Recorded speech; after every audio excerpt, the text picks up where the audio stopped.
everybody. All right, here we go, guys. We finally got it up and running. Thanks to Mark. Appreciate you, brother.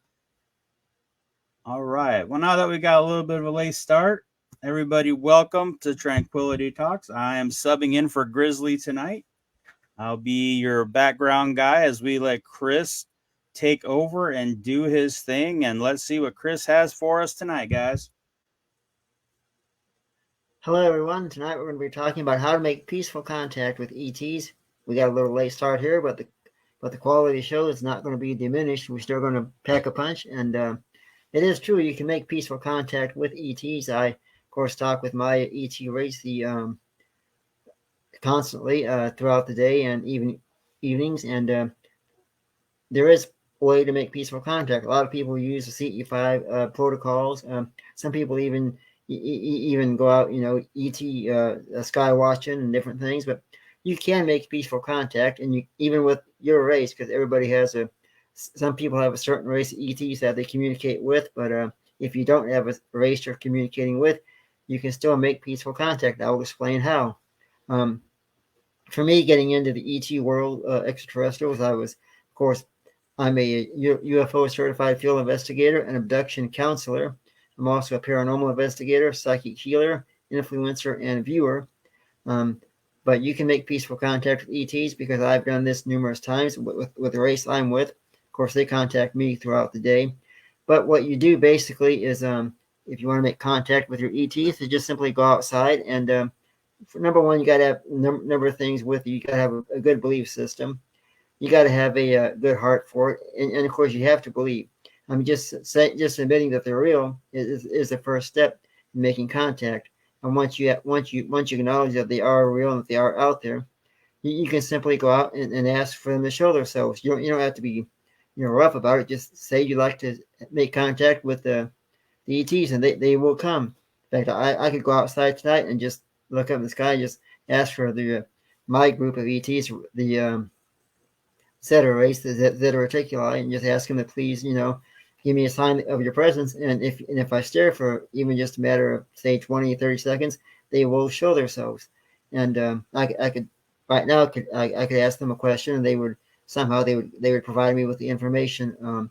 So making contact with ETs is very, very, I don't want to use the term easy because not everybody's going to be able to make contact. But if you do it often enough, you will indeed have some kind of a notification or sign from them in the sky, or even in your location where you're at. Now, is there any questions in the chat before we get too involved? And thank you, Tammy. It is a rock and roll shirt. It's got Kiss and Metallica and all the bands on it. And I do want to say hi to my friend Rachel, who is watching, and glad you're watching the show. And I've been in contact with ETs. I was born as a Zeta Reticuli, a star seed, and I was placed here on Earth. And with that, I was born here on Earth from Zeta Reticuli, my ET race. And I had many days where I would have visions of being aboard craft, and come to find out those visions became reality, that I was actually aboard craft. I've had numerous contacts. And I still make contact with my ET race on a daily basis in many cases. Everybody likes the shirt. I'm glad you can buy this on Amazon. It is available. It's about $20, $30. If anybody has any questions about Zeta Reticuli, my race, or any race of ETs, just feel free to shoot them in the chat. I'll answer them. I went through many experiences with ETs. One of the recent ones I had was back in October when they took me aboard craft, and they showed me their ship. It was a pure white room, and it was just full. It was like the room was engulfed with love. That's basically what I could. One thing I definitely want to say for anybody who's ever been aboard a craft, it's like you feel like you're engulfed with a room full of love. And that's what I got out of it. And any other time I've been on a craft, it's been kind of similar that way. To make contact with ETs, a lot of people think you have to do like the CE5 protocols, or you have to be a like an abductee or something of that nature. You don't. If you go outside and just simply, like I stated, just Just simply have a belief system and ask them to please show themselves. If you wait a few seconds, a few minutes or so, you will get some kind of a sign. But you have to have a good belief system. A lot of people who think they can make contact or want to make contact don't really believe, they just hope. But if you really have it in your heart, you will get some kind of contact. It may take 2 or 3 tries or 2 or 3 days, but do it often enough and they do hear you. Believe me. They have told me that we are all one nation under God. One of the conversations I had when I asked them, why don't you show yourself to more humans or more people on earth? And they say they do, but we don't all pay attention. They can come down and people misidentify what they think is not an ET, or they think it's something else that they don't really pay that much attention. But then those people that they do make actual contact with don't want contact. They end up running away or hiding or going in a different direction, like trying to avoid it. And the Zeta Reticuli I'm in contact with are very, very peaceful. Kathleen Martin, if you know her, she's very well. She knows them very well, and so does some other people in MUFON. And it is a very wonderful group of ETs. Some people refer to them more like a praying mantis. That's the one I'm in contact with the most. Is I don't know his actual name. He's never told me his name, and I've known him for years. I just don't know his actual name. Maybe I do know it when I'm aboard craft. I just don't have a recollection of it when I come back here. But they look like praying mantises. Is the best way I could describe it. When I very first saw the ETs, I thought it was like a large grasshopper, and then I was informed that it was a praying mantis, and then of course it made sense. I've had so much contact since then, since I first met them. One thing I will say that a lot of people they get scared when they see ETs come into their room or come into their environment. The first thing they do is they want to run, duck, and hide. But there's nothing to be afraid of. I mean, all the experiencers that I've worked with, because I work with a lot of people in MUFON who've had abductions or encounters, it's all peaceful. I've never had one person tell me that they were hurt or harmed by anything ETs. Because all the negativity that you see with ETs is all basically just people who are scared. Well, you have a right to be scared because when you first have your experience, you think, "Oh, what's going on? I don't want this." And I used to hide from them at first too. When I first started having contact, I would hide because I under the covers or around the bed because I didn't want to see them. I didn't know what was going on. But I was never harmed. And as I got older, I began to realize the peacefulness of it. And then one day I turned around and looked at them, and they were just sitting there smiling at me, and they were telling me what they wanted me to do.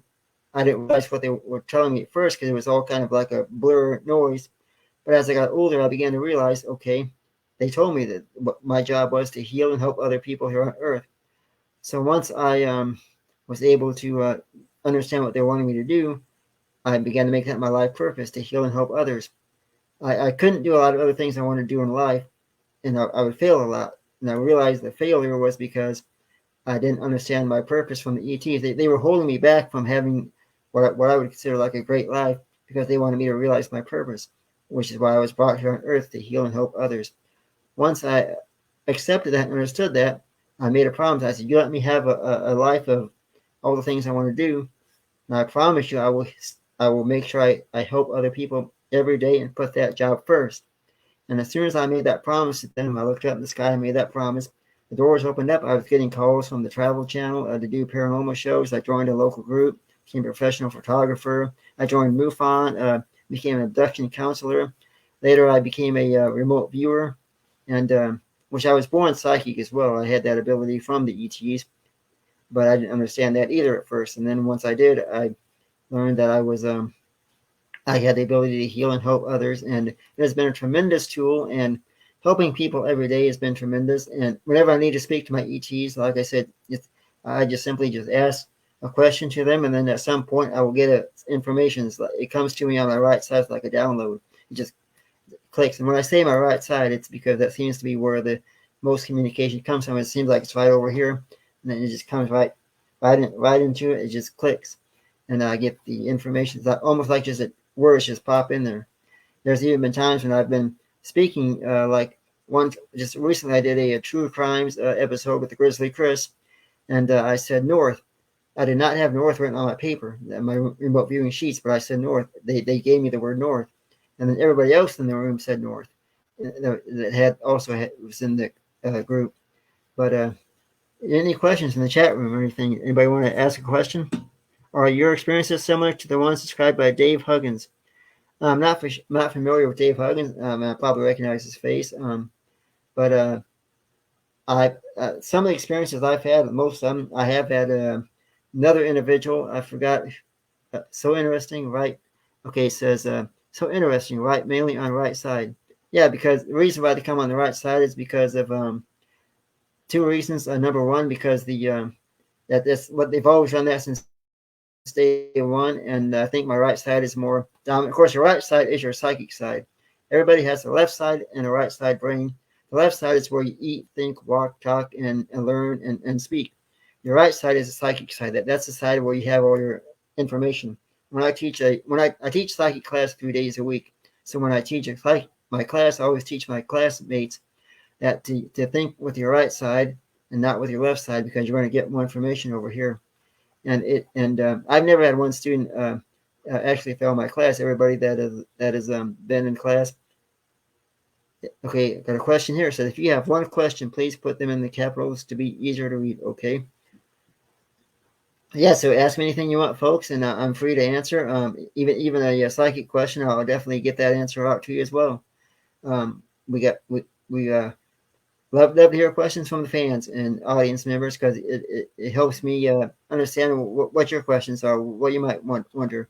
Because one thing I will say about the ETs, a lot of people misunderstand that when people look at ETs and their first thought is fear. Most of the ETs I've been in contact with look a lot more human than they do extraterrestrial. Because a lot of people misunderstand their eyes are not big black eyes. Those are sunglasses that the ETs use to block our sunlight. It's like a visor they use to block the sunlight because our light hurts them. And they have to have those on in order. That's why they come around more so at night because it's not the light sunlight's not as bright. So they come around at night and then you might see their black eyes. That's like say it's to block their sunlight. But I've seen them without their big black eyes. I've seen the ones I've seen during the day they look like regular ETs, but at night they look just like humans because they have their sun visors off and they're just as plain as human. Like one of them that I seen recently, she had long blonde hair, and when I say originally, I said praying mantis because that is their original form, but they could come around and look more just like human. And I've seen recently was she had long blonde hair, and she had a clothing on just like we do. And she came into to one of the stores where I work, and her exact message to me, and I quote, this is exactly what she said to me. She goes, "You're doing a good job. You will get rewarded for this." And the reason she came to me because the night before I'd been ill, and I'd been ill the night before, and I wasn't getting any help from them. Well, I was, but I was too ill to notice. And the next day, I woke up completely healed from them, and I went to my day job that I still have a few sometimes. And she came in to thank me for all the hard work, let me know and said that you will get rewarded for this. And anybody who has ET contact, or even just does good things on Earth, because that's what they want. The ET's message to everybody here on Earth. If you can hear my speech, um, that what they want everybody on Earth to do is number one, they want us to all get along as one cohesive unit. They want us all to stop the hate and the fighting, and they want us all to love each other. And when we all can get along and all agree, and help each other, then they will come down and make their presence felt to everybody. But right now they can't come here on Earth because they're not being accepted. We will not accept them. We got guns. We got non-believers. We got fighting going on. It's not safe for them. It's not safe for us either, as far as that goes. But once everybody can coexist, then they will come and reveal themselves to the world and to everybody.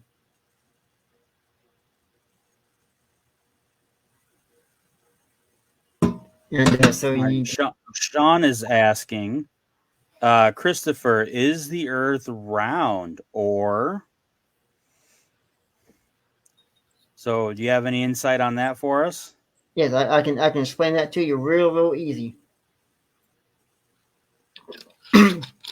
Imagine being aboard a craft and looking down at Earth.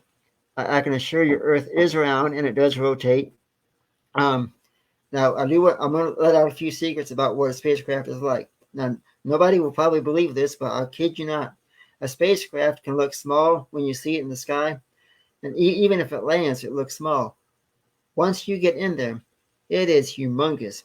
I mean, imagine walking in, imagine looking at a teeny tiny house, and then opening that door and seeing this humongous mansion. I mean, the spaceship is humongous. It's a lot bigger than what you see on the outside. The inside is huge, and they've got several levels and floors.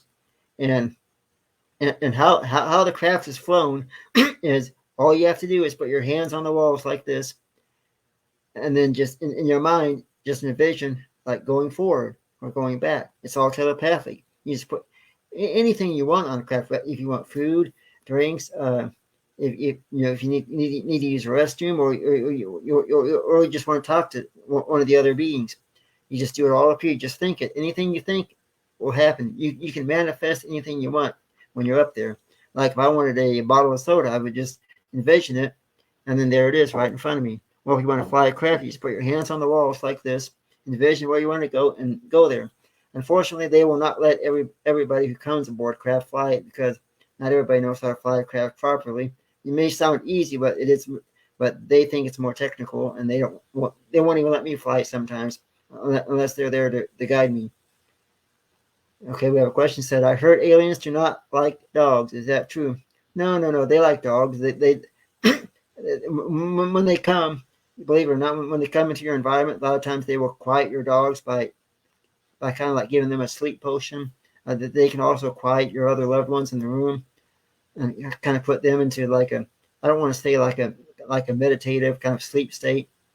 And they do this because that way they can take us right. They Okay, they do this that way they can take us up there peacefully without all the commotion. They don't want anybody getting worked up and start hollering, oh, they're here, they're here. So that's the reason why they quiet everybody else in the room, animals included. They take us aboard a craft, and then they give us our mission, or they whatever it is we're doing up there on the craft. Because a lot of times they take people on the craft to heal them, like people who are completely ill, maybe broken bones, or maybe they have a bad spinal back, or whatever the health problem is. A lot of times they'll take these people aboard craft, us humans, heal us, and then bring us back. And our loved ones don't even know we're gone. We are the only ones that know we disappeared. That's why whenever you have an abduction, you never hear of anybody else saying, "Wait, yeah, everybody witnessed it." It's always only one person had the experience. Everybody else was either asleep or their dogs were asleep. Nobody saw nothing. Like if you read the abduction reports, it's always, well, my husband wouldn't wake up. I tried, but he wouldn't wake up. It's because they don't want him to see anything. It doesn't concern him. I've heard before that spaceship looks small but are large inside.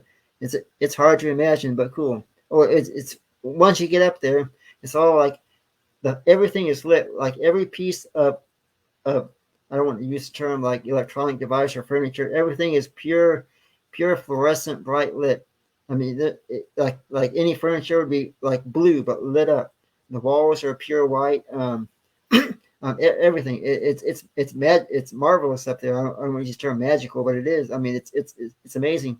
And when you get up there, everything that you might have been worried about back on Earth is gone. There is nothing to worry about. You're in like almost like a heaven state, like the TARDIS. I don't know what TARDIS means necessarily, but yeah, it's fantastic up there. And a lot of people say that ETs don't have humor. Oh, they have humor. They joke around up there too. I've had ETs tell me jokes and stuff, or try to tell me jokes. One of the ETs tried to tell me a big fancy joke that he had heard from somebody else on Earth, and I said, I've already heard that one. Oh, if anybody wants to ask any psychic questions, maybe okay, I had a craft. Sean says I had a craft about 400 feet from me when I was 16. Oh, interesting. Let me see. I think you might have saw a. I won't give out information like that here. I was with another friend. Okay, yeah. What you experienced, I believe, was it wasn't the Zeta race. I think it was one of the Pleiades. That's what I'm envisioning or picking up on. There's numerous types of spacecrafts. Zeta Reticuli, they're more of a saucer shape, but some of the other space ships, some of them look like V shape, which the V shaped crafts, from what I've been told, when you step aboard those crafts, pretty much all the furniture it's bright lit, but it's black. They got all their furniture and all their stuff on the Pleiades crafts are all black. And of course, every spacecraft is different, pretty much. But a lot of what I've heard, the Pleiades ships are black. Is there different types of aliens? ETs, are some more humanoid than others? There's over 65 races total. Zeta Reticuli, the Pleiades, the Greys, the Anunnakis. And here's the thing: people misunderstand. They think that certain races are bad, certain races are good. No, no, no. Every race is good. However, just just like humans, there are some ETs, that are bad. Not a race. Some just certain ones. Like there might be, like even the Zeta Reticuli. There are some that are mischievous.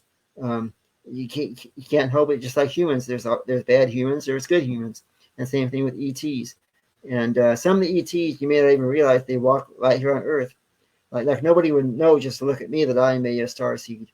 Nobody would know to look at other people that walk around. There's other people here in the United States that are star seeds similar to me. Are the ant people we've heard about aliens? Yes, but they're not. I'm not. Okay, yeah, they are ETs, but they're not like what you would think of like a regular ET. They're very short and they're bald headed, and we normally call those. Okay, some of those are actually the Anunnakis, but there are a few others that are from another race. I can't speak on that right now because I don't have the information. But one of the first experiences I had, I'll go ahead and tell the story for those who are listening and interested, because I might have mentioned this on my first show, but I'll mention it again. My first experience was back in 2014. Well, I had it when I was a child. Because I was starseed. And my first actual memorable experience of seeing a spacecraft was 2014. I was looking out up in the sky, and I was always looking for ETs, spaceships, constantly. Even though I had experiences, but I would still look to see if I could see. And one night I was looking to the east, and I thought, "What's that?" It was a ship that had different lights flashing, and I think they were letting me know they were there, which understandable. And I thought, "What in the world?" And it vanished. It didn't move; it just vanished. And that was one of the first actual ships I seen. Now you would think that being a star seed or being a race of the Anunnaki of the Zeta Reticuli, that I would have more memories of spacecrafts, which I did, but I'd never actually been on the ground and looked out and saw one. And that was the first time I'd seen one. And of course, I didn't. Of course, a lot of people when they have experiences like that, they don't have time to think, "Oh, get my phone out or go tell so and so." You're in shock when you have your first experience.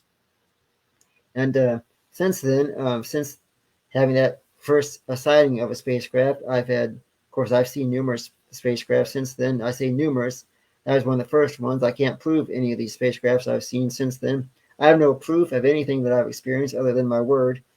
But if anybody has any questions, feel free to shoot them out. How do we find out? How do we find our ET race? Oh, simple. If you want to find out who your ET race is, all you have to do is simply look up into the sky and just have a good belief system and just ask them, say, "Show yourself. Let me know who you are." It may take several tries. I can't promise it's going to work, but I can promise one thing, that if you try, they will hear. Um, Christopher, my daughter was abducted in 2018. All she remembers are two tall grays in her bedroom closet. Can you see or tell me anything about it? Yeah, give me a few seconds here to kind of switch gears. Yeah, they are. I'm getting they're like a spirit guide to her. They're like a spirit guide to her because they're leaning down, looking over her, and they're protecting her. They're protecting her because, see if I can tap in here. It's like she needs protection in life, like they're saving her from anything that's going to happen in the future. Like they know something's going to happen, and so they're protecting her. That's why she sees them, and she She had an abduction in 2018, but she may have had a few more since then, but she doesn't remember. And they are watching over her and protecting her, and they're going to come around again. She they may have been coming around since then, but she just doesn't remember. But they do keep an eye on her. And I can assure you, it's all peaceful. It's not nothing harmful.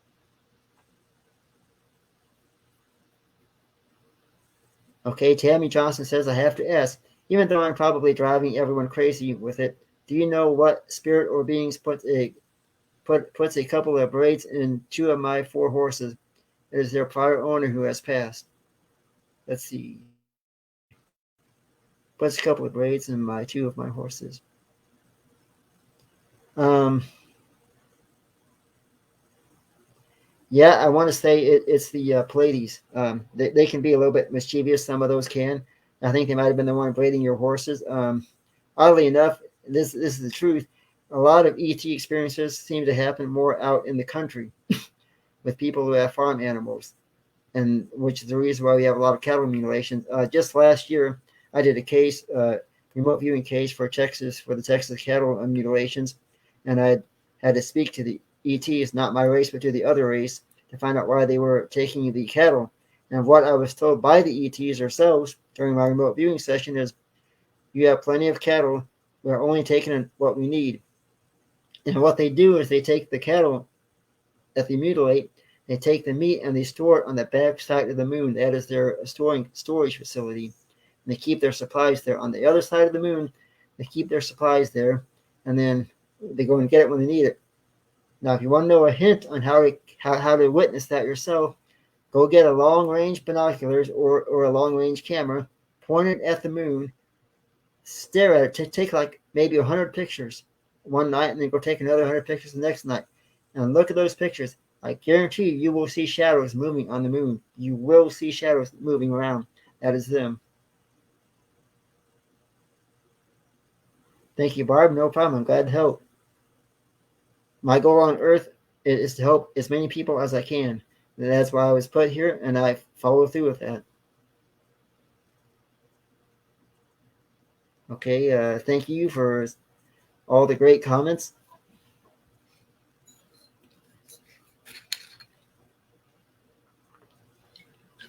A lot of people often ask, why do ETs seem to abduct more females than men? That's not 100% true. A lot of men have been just equally amount of guys get abducted as girls. A lot of men don't discuss it. Even women don't like to discuss it.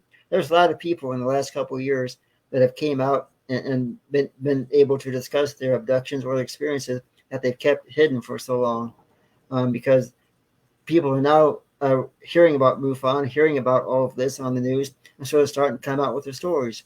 I heard a story, not a story, it was actually a case I had a couple of years ago where a gentleman and his buddy were outside, and I won't give out names or anything, but they had lost 9 hours of time due to ET contact.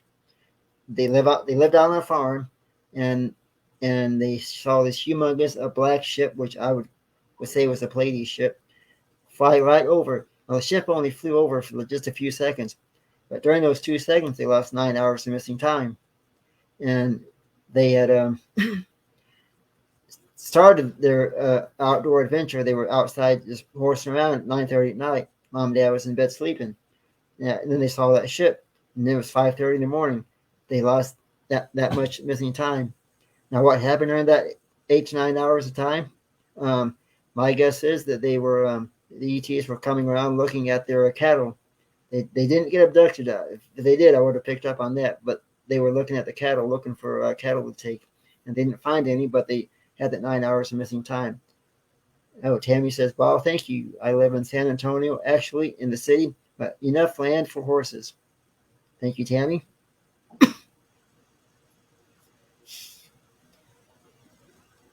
So, what is it like being born as a starseed? I'll go ahead and talk about that for a little bit.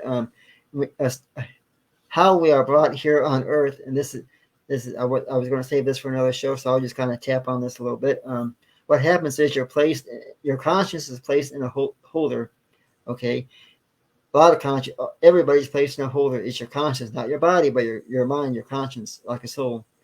And then you have a choice of coming back as a human, or as an ET, or basically anything you want to come back as. You could be a horse, a fish, a bird, or ET, or human. And then once you make your decision, let's say you want to come back as a human, or whatever you want to come back in, your conscience is later on placed in a black box and then dropped. Now it's already been predetermined where you're going to go, but you're in a box and they drop it. That's your conscience. Once that box is dropped out of the ship, and then it goes to where it needs to go, which is, let's say, a female, and then a birth is given. And we've had people. In fact, I actually never have gave this piece of information out. This is the first time this is being released, but I actually remember being in the holding mechanism, as we call it, like the conscience container. Oddly enough, I was allowed that memory. I've had that memory since I was 2 or 3.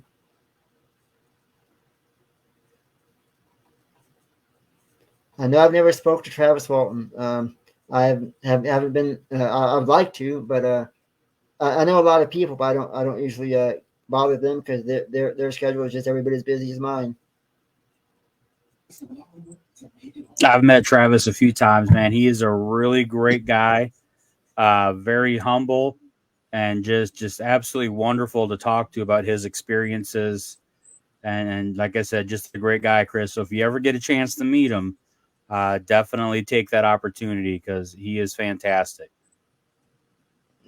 Guaranteed I will. Oh yeah. Watless says, "Hey there, Brian and Barb." Oh, The latest I've heard from Grizzly just earlier tonight, he was on his way home from the hospital. But that's as far as we know so far. Uh, Still not feeling the best, so just prayers go out to Grizzly and what he's dealing with. He'll give us an update as soon as he's up to it, and we don't really know what's going on. I know he was having some blood sugar issues that just weren't responding to normal medication and stuff. So definitely our prayers and thoughts and good vibes and what have you definitely go out to Grizz.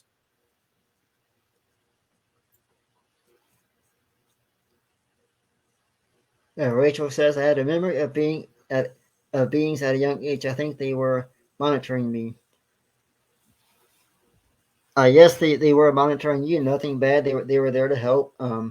It's all they want from it is good intentions. I know there are some bad ETs out there, and I wish I could fix all of that for everybody to get rid of the negative contact that some people have. But of course, I can't help everybody. I try to help as many people as I can every day. But um, I believe that you probably were um, with good ETs. If it's anything negative, people are going to get a negative feeling. But if it's good, you're going to get a peaceful feeling. When I first had contact, of course, I thought it was scary and I was afraid to look at it. Um, but then as I got older, I began to turn around and acknowledge them and realize it was all peaceful. And in fact, one of the last contacts I had back in October, we actually hugged. It was like a family reunion, and I don't normally discuss that night too much, but it was a big, almost like going back home. But yeah, our ETs and Bigfoot are related. Yes, they're all of us are one nation under God. ETs don't call it God; they call it higher source because it's like their boss in a way. And they don't go, of course, they don't go to church every Sunday like we do, but they do believe, and they call, like I say, they call it a higher source, and we're all from that same source. And so, okay, Brian says, Barb, exactly. Possessed items seem to act up when you aren't at your strongest. But if I know Grizzly, those dolls will get a holy water super soak.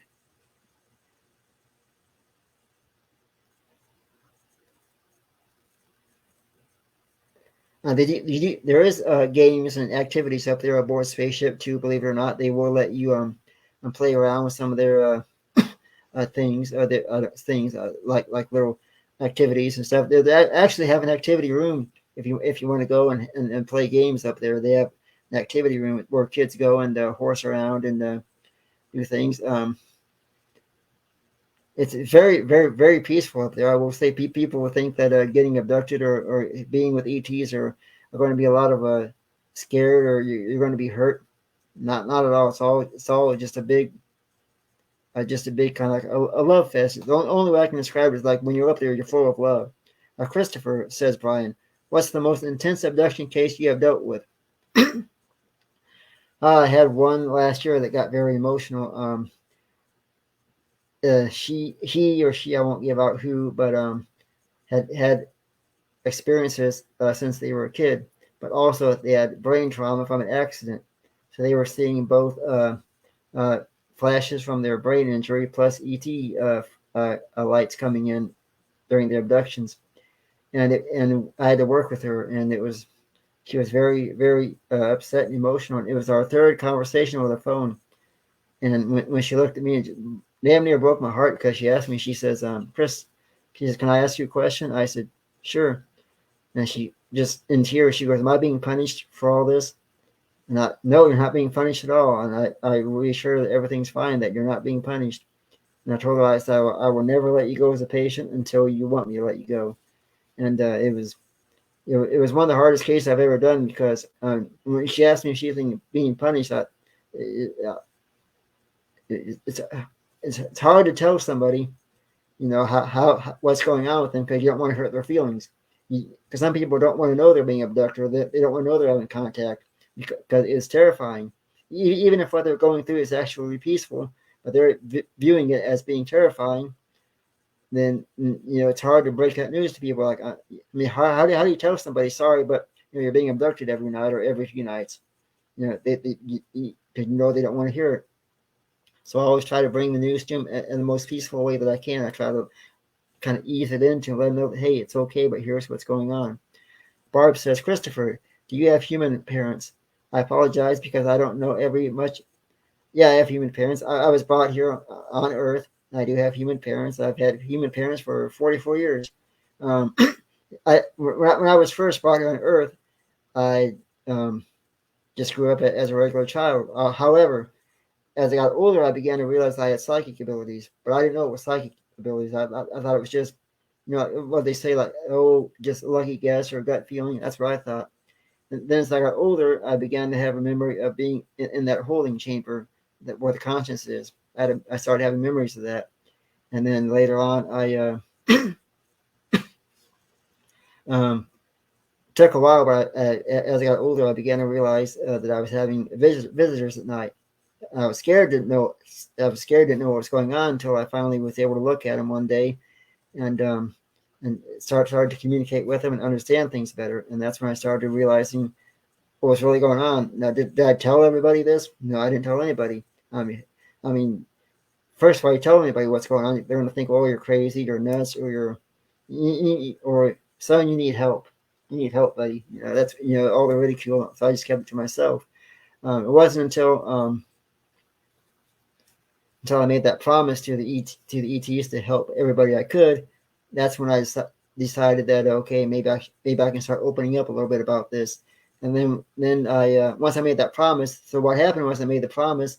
Then I started becoming a paranormal investigator. I did shows on the Travel Channel a few times, Amazon Prime, and then during all that, somebody made a comment about MUFON. I said, "What's MUFON?" They said, "Oh, investigate ETs." When I heard that, it was like a light bulb went off. I knew right away that was my calling card. So I became a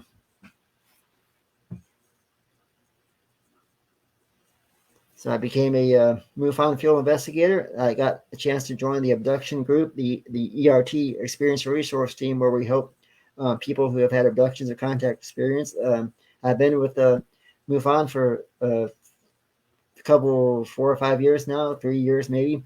I through MUFON, I heard about remote viewing, which helped me understand my psychic abilities a lot more.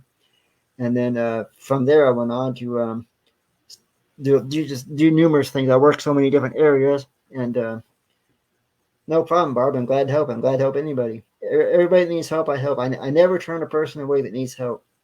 Val says, "Is it possible what you think are for? Is it possible what you think are for no long descriptions, weird dreams, or visitations?" I know they're not dreams. I can assure you they're not dreams. I know the difference between dreams and the abductions, because if I'm dreaming of something, like just having a casual dream, I will see just cartoon characters or just weird things in my dreams that make no sense, like maybe Kramer from Seinfeld will pop in my dream. But that's just a dream. But if it's reality, if it's an actual abduction or actual visit from my ETs, then I know it's them, because you get that feeling.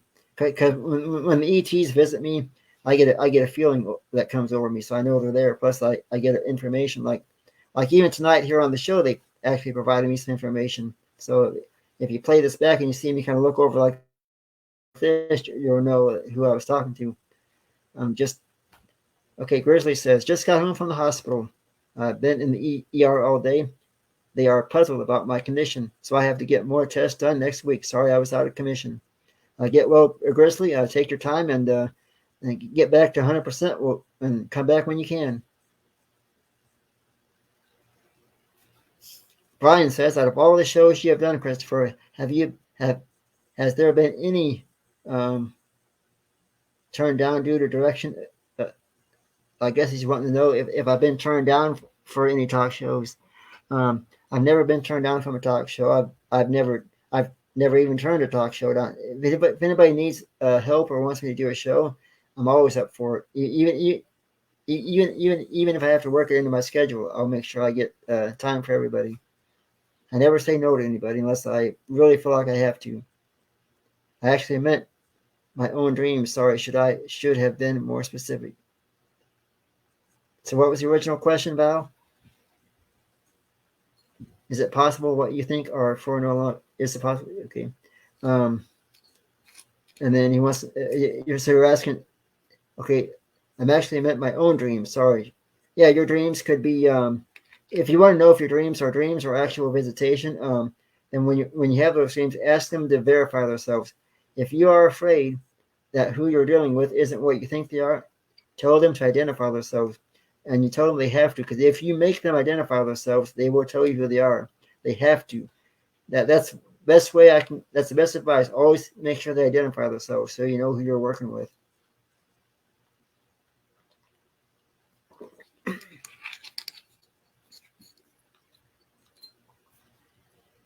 One of the visitations that I had with ETs, I was actually in my home in my basement. They came down one morning about 4:30 or so. A lot of times they come around for me, they'll come around late in the evenings or early mornings, and that's when they'll actually show themselves, and they let me know that they're here, and they will. In fact, this particular morning I was discussing, they came down, and they had a pleased smile on their face, and it was their way to let me know that, hey, you're doing great, keep it up. And then they put me back to sleep, and I woke up a little bit later, and everything they were gone. But okay, E says, I forgot where I've seen this guy Christopher at before, but I like him then as I do now. A hard sell, if that means anything for me. LOL. Anybody have seen me on our television show, Something Wicked, Investigations, Paranormal? Could have seen me in films or documentaries, bits and pieces. I've been on Amazon Prime before, different places. I've done numerous podcasts and radio shows, TV shows. So I'm all over. Just go on Google and type up Chris Harmon. You'll see, scroll down, you'll see a list of my shows and different things. In fact, I'll let everybody out the cat out of the bag. I'm getting ready to launch a website soon. I'm also getting ready to release my first novel. It won't be the book won't be out till later on this year. It's called Fear and Knowledge. It's a story from beginning with all the fear and wondering what's going on to the knowledge I've gained now. So it's a good story. Okay, Brian says, with the increase in ET sightings, do you think a public display by them is coming soon? Yes, I can explain that. I do know for a fact they are going to reveal themselves. They're waiting, as I stated earlier, they're waiting for that moment when we can all get along and coexist, which I know it seems like it's going to be a hard thing to do, but they are planning on that, and it'll be within, I can't disclose that information, but they are going to reveal themselves when we can all coexist and get along, which it won't be too long, but it will be a while yet.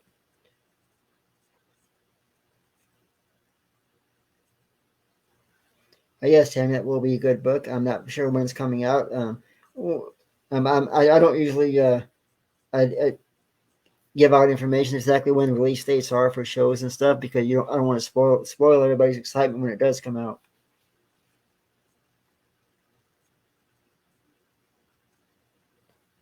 And then when the book does come out, I'll come on here and everybody watching this show will get maybe a little discount on the book.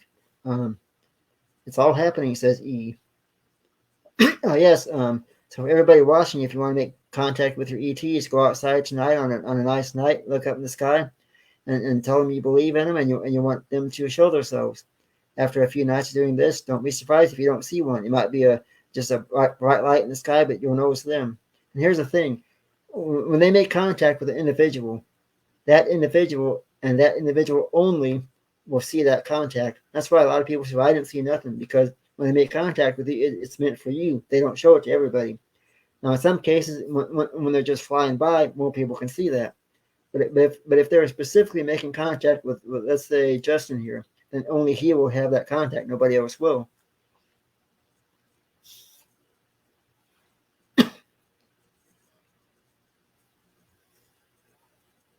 Yeah, you're right. Yeah, man.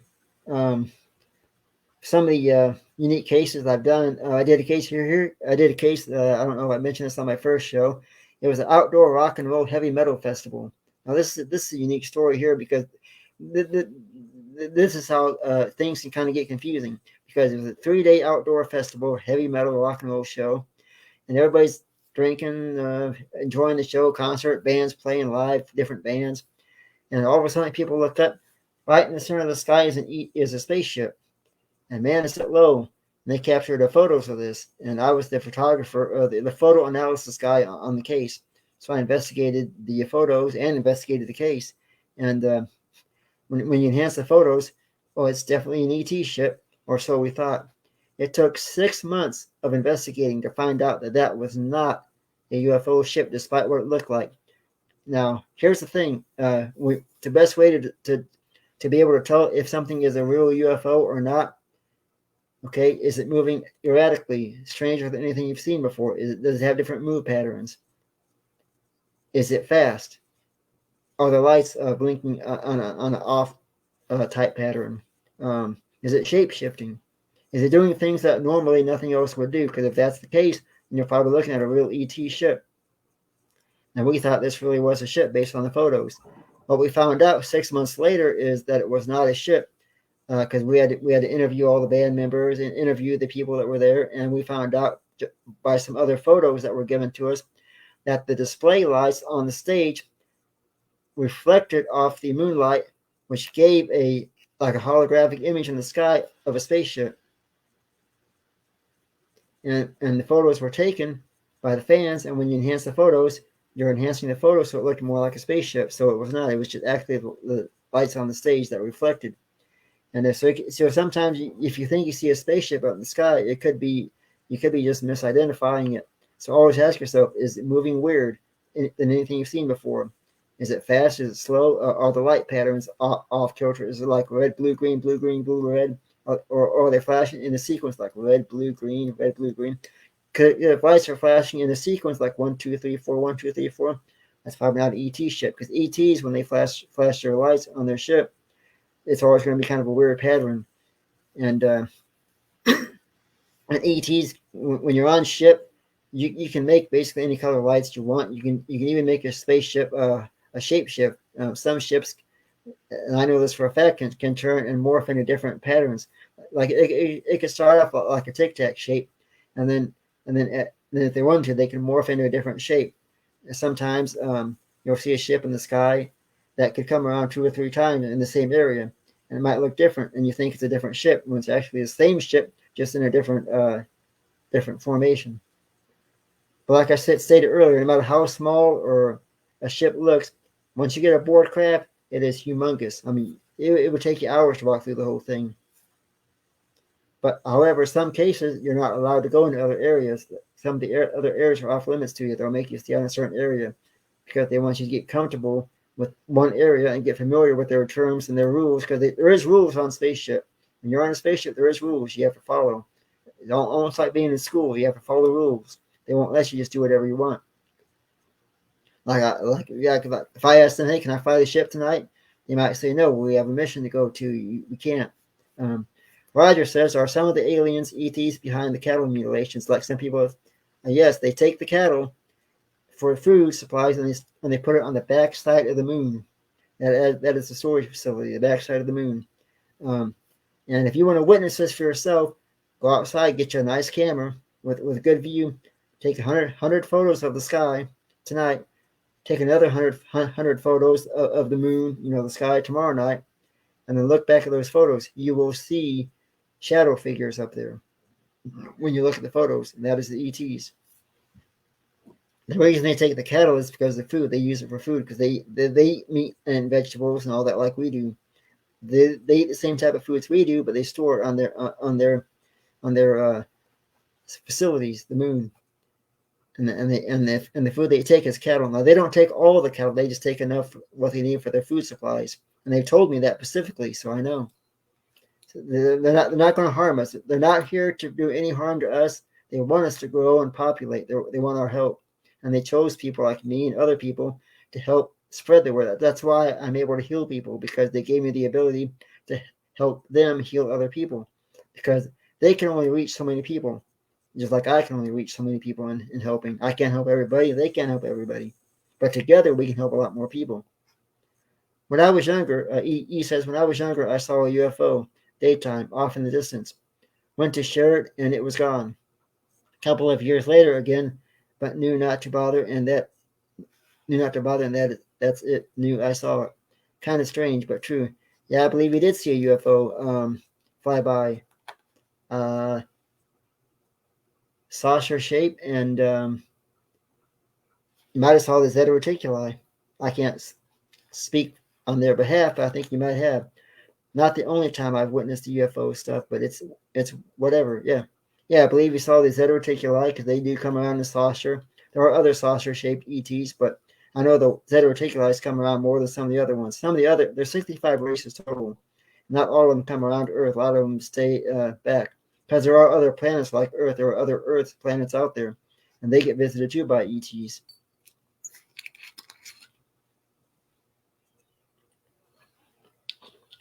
He said it with a white ball. Yeah, but I still believe it definitely was a saucer shape, just the way you interpreted it. Sometimes ETs can come around and they can do what they call screen imaging. They can change their look and make themselves appear to be different than what they actually are. Even the spaceships can look different than what it actually is. Some ETs come around as large grasshoppers, large deer, large owls, birds, even large cats. Sometimes they even come around as clowns, like circus clowns, very large circus clowns. They do that because they don't want us to see in their true form, because we'll get too scared. What they don't always realize is even coming around as a large grasshopper or a large deer or a large bunny rabbit or a clown can also be scary. They don't realize that. But for me, they always came around just as they were. Of course, the first couple of years, I didn't turn around to look at them. I was too scared because I didn't know what was going on until I was old enough to get my memories going and get things in more perspective. Once I understood it more, it made sense. I've always seen them in their true form.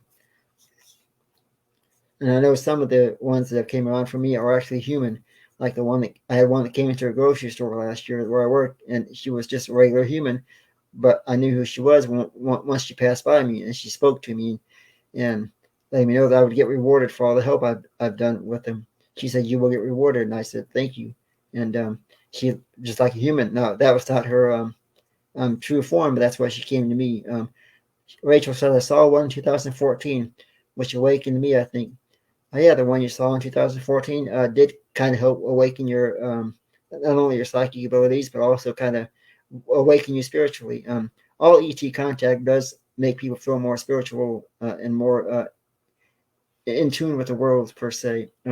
So it's kind of like just a big it's a good feeling to have contact.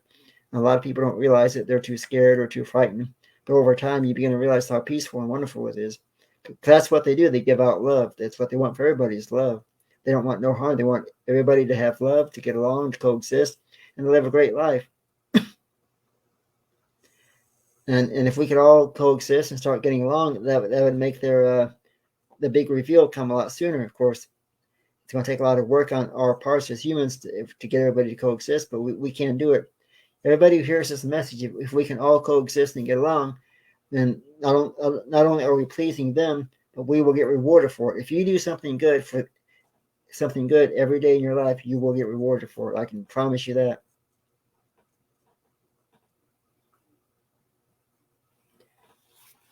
The best thing we can do in life is to reach out and help other people. You don't have to have contact. You don't have to be a spiritual healer. You just have to have a good heart, and you can make contact. I mean, you can help other people and help the world grow and all that. That's what they want. They want everybody to help everybody get along. I've had people ask me, what are some of the things that they've taught me over the years. They've taught me how to not only how to help other people, how to love, how to of course how to experience what it's like to be aboard a spaceship and have all the cool. It is cool to be on a spaceship because you can do a lot of fun things if they let you. Does Christopher think it will happen in the next 20 years where we all get along? I don't know how we can do it if with the differences in culture and religion. Um, it won't take 20 years. It'll be a little bit sooner than that. I can almost guarantee it. But it'll be that moment where everybody just decides that that we all want to how do I want to put it? It'll be that moment when we all decide that we just want to let our guards down and just release ourselves and start living better. Thank you, Barb. I've enjoyed this show, and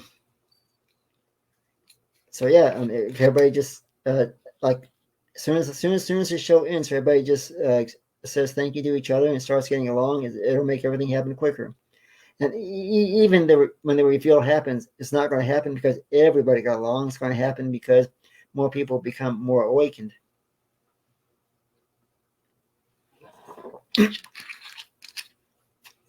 Some people have asked, not asked, but more or less told me that with every experience, it seems like people become a little bit more psychic. When you have a UFO experience, it does kind of make you a little bit more psychic. Um, in my case, I was born psychic, brought in this world psychic, but all the people I've worked with, one of the check marks on the forms they fill out for a MUFON report, they claim to be more psychic because of their experiences. Some people don't have a full effect of it, but everybody has some kind of a psychic experience. People have asked me about the crop circles. Maybe I'll discuss that on another show. We could do a whole show on crop circles. I could tell you a couple hours worth of crop circle stories. Um, just be aware that not every crop circle you see is an actual ET crop circle. I will teach you how to identify the differences.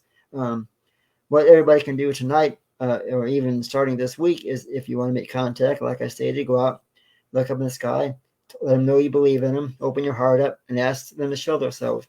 Within a few nights, you will begin to have experiences in regards to the ETs. I can't promise you what ETs will come around, but they will hear you. If you turn a radio, AM, FM radio on while you're outside making your speech, turn the AM, FM on to a station you don't normally pick up, like a static noise. And when you ask them to show themselves, you'll hear like a beep or a squeak on the radio station. It'll be like interference in a way. That's them communicating with you.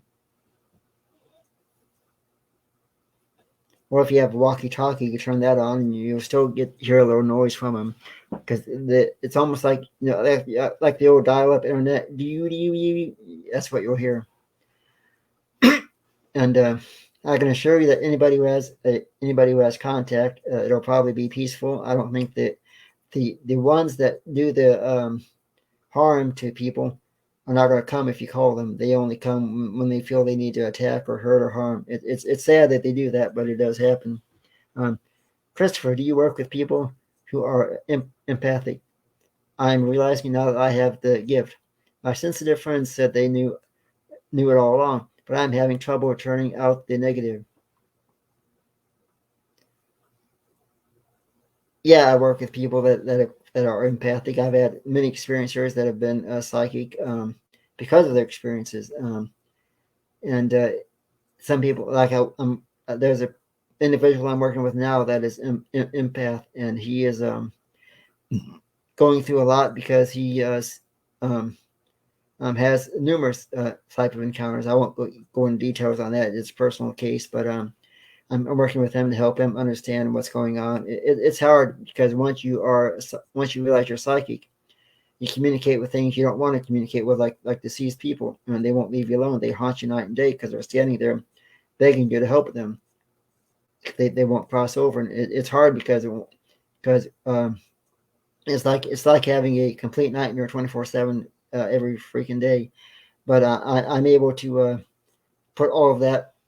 I don't want to use term on like a back burner. I'm able to hold all that back to where I don't have that experience. I can switch it on and off. If I want to communicate with somebody who's gone, I can switch it on and make that communication. When I'm done, I can switch it back off and go back to where I'm at now. But when you first realize you're psychic, it's hard because you don't know how to turn it on and off. You have to be trained in a way to turn it on and off, and it takes a lot of practice. Do you have okay? Paranormal Pixie says, "Do you have to be outside? It's much too cold here."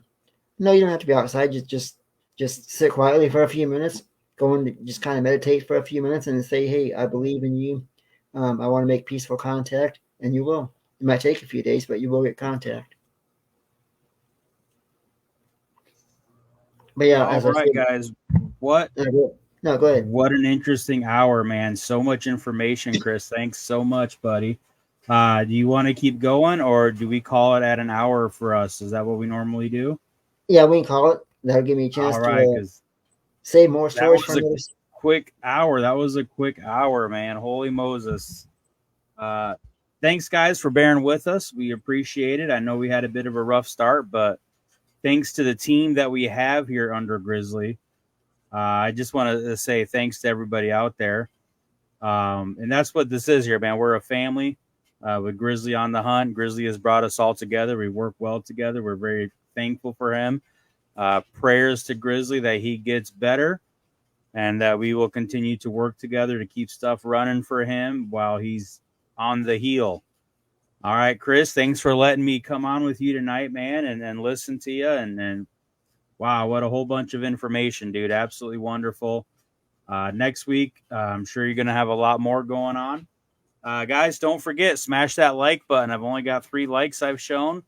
As soon as you get off here, smash that like button, subscribe, make sure you're leaving comments. That helps the algorithm, gets us out there so more people can see us. And as Grizzly would say, coast to coast around the world, you all have a fantastic night. We'll see y'all on the next show. Thank you very much. Have a good night, everybody.